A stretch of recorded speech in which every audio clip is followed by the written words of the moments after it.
Hello there and welcome back to Overbooked. Today I'm going to be doing my May wrap-up. Let's get started. The first book that I finished in May was Home Fire by Kamila Shamise.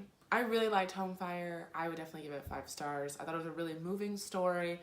It's mainly about 3 siblings who are all British Muslim. There's 2 sisters and 1 brother, and one sister is in America and the other 2 are in Britain, and it just kind of follows their life and their struggles of what they've gone through being British Muslim, and kind of the tough acts that follow while their brother follows in their father's footsteps, and their father was a terrorist. So navigating loyalty and patriotism and love and like how far you'll go to stay loyal to the person that you love. And I thought it was just a really moving book. The next book I read for May was The Night Tiger by Yang Se-chu. I have already talked about this in my book club wrap-up, and I can link that in the notes below, so don't really want to talk much about it, but essentially it's just about a town in Malaysia in the 1930s, and there's a mysterious tiger going around, and there are mysterious deaths happening. Really good. I don't know if I would, let me take that back. I don't know that it was really good. I think it was just a solid good. Like 3.5 or 4 stars for sure. Okay, so another book I read was A Curve in the Road by Julianne Maclean, and I read this for one of my book clubs, and I did not like this book at all. It's about this woman who gets in a car crash, and the person who hit her is a drunk driver who ends up being her husband, who dies in the result of this crash.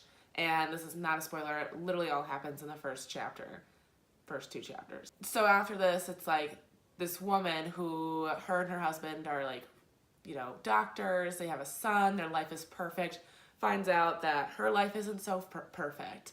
She starts figuring out all these secrets that her husband had, and starts going through emotional distress from the accident, which could be a good story.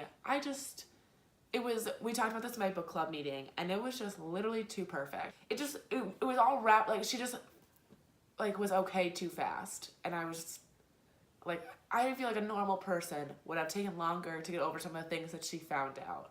And so, I don't know, I was kind of just getting really angry while I was reading it, because I was like, you are literally making the story too perfect, and this too perfect family is still perfect.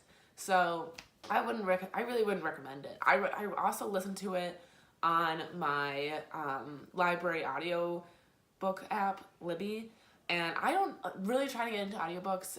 I really can't. I've been trying to like listen to at least 1 audiobook a month, and it's just, I don't know, with like the narrator also wasn't awesome. I can't get into it, and I feel like that when I read an audiobook, I like the book even less. So, view might be skewed, but I wouldn't recommend this book. So I gave it like 2 stars. The next book I read was Eleanor Oliphant is Completely Fine by Gail Honeyman. I don't know why I always want to say Honeymoon. It's Honeyman.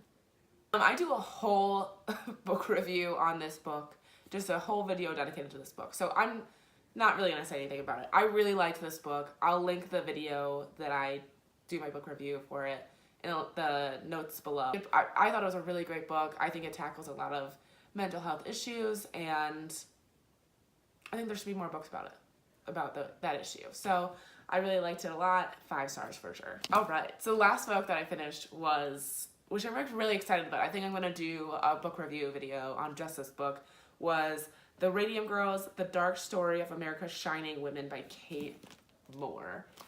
This book is about the use of radium dial painters in the early 1900s for face watches, dial watches, all these things that they would need to paint radium on, and a lot of these were women who were doing the painting, and when they did the painting, they would use brushes, and they did like a lip, dip, and point, and it was essentially like they like would, I think it was dip, lip, point, so they dip it, and then they take it to their lips, and then they would paint, and they were literally in like consuming radium every single day, every single time they did that.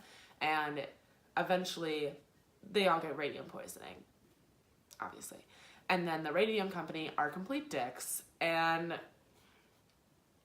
pretty much say that they're not poisonous. Like, the radium's not poisonous, and these women are fine, and they're being hysterical. The book just kind of follows these women's stories on the suffering that they go through, and then the fight to justice from the radium companies, taking them to court, and the results of that. I'm probably going to do a whole video about this because I really, really like this book. It was a big one, but it was really moving and an incredible, powerful story. So definitely recommend this. Definitely 5 stars. That's all I got for you today. Definitely a better reading month than April, I felt, but I think June's gonna be even better. I'll be putting out my June TBR video soon.